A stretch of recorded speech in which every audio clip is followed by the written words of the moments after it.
Hello বন্ধুরা, সবাই কেমন আছো? আশা করি ভালো আছো। আমিও খুব ভালো আছি।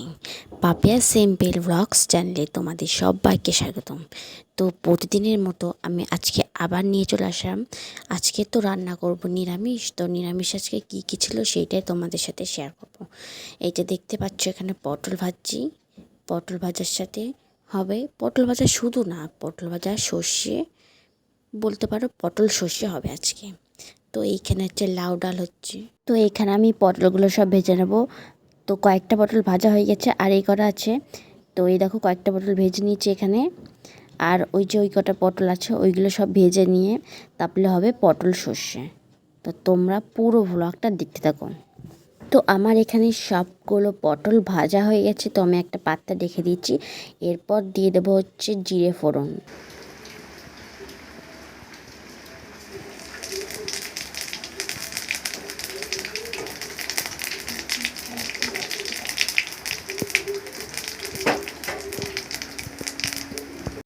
তো জিরে ফোড়নটা ভাজা ভাজা হয়ে গেছে। তো এবার আমি দিয়ে দেবো সর্ষে আর লঙ্কা বাটা।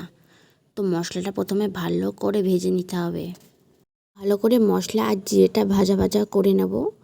তো যেই পটলগুলো আমি ভেজে রেখেছিলাম, তো এবার সেই পটলগুলো আমি দিয়ে দেবো।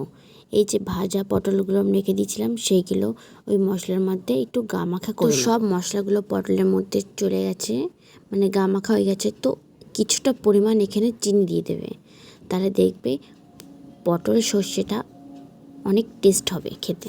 গরম ভাতের সাথে খাবে গরম গরম, তাহলে দেখবে অনেক টেস্ট লাগবে। তো আমার এখানে পটল সর্ষে হয়ে গেছে। তো আমি এবার সোয়াবিনটা করে নেবো। তো সোয়াবিনে প্রথমে তেল দিয়ে দিচ্ছি সামান্য পরিমাণে, আর দিয়ে দিচ্ছি জিরে ফোড়ন। তো ভাজা ভাজা করে নিয়েছিলাম। তো এবার আমি দিলাম হচ্ছে আলু আর সামান্য কিছু লবণ আর হলুদ।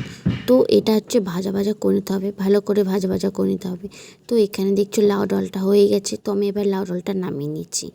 লাউ ডাল আর হচ্ছে পটল সর্ষে হয়ে গেছে। তো এবার আমি সয়াবিনগুলো দিয়ে দেবো, জলে ভিজানো রাখা সয়াবিনগুলো চেপে চেপে এখানে দিয়ে দেবো। আর এখানে লঙ্কা আর হচ্ছে আদা বাটা আছে। তো এটা আমি দিয়ে দেবো আলুর মধ্যে। তো মশলাটাকে ভালো করে ভেজে নিতে হবে। তো আমার এখানে মশলা ভাজাটা হয়ে গেছে। তো এবার আমি ওই সোয়াবিনগুলো যেগুলো ভিজিয়ে রেখেছিলো মা, সেইগুলো আমি চেপে চেপে এখানে দিয়ে দেবো। তো সোয়াবিন, আলু, মশলায় তিনটে ভালো করে মিক্স করে নিতে হবে। তো কিছুটা পরিমাণ লবণ আর হলুদ এখানে দিয়ে দেবে।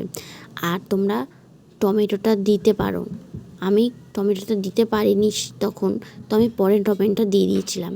তো এবার তোমরা ভালো করে ভেজে নিয়ে তোমাদের পরিমাণ মতো জল দিয়ে দেবে।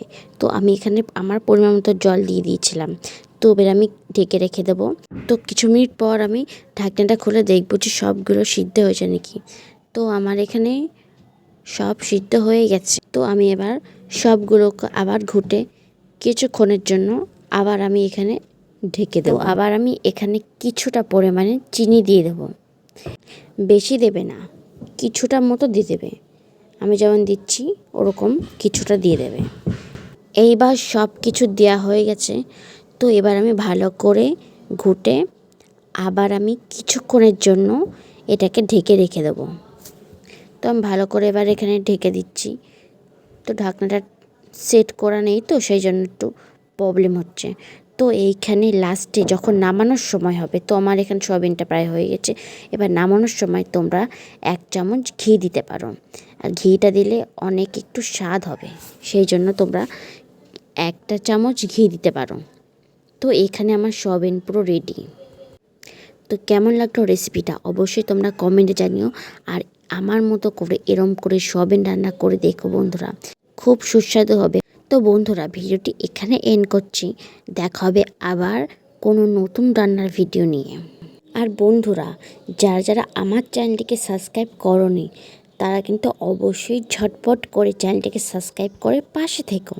তো আবার তোমাদের সাথে দেখা হবে নতুন ভিডিওর সাথে।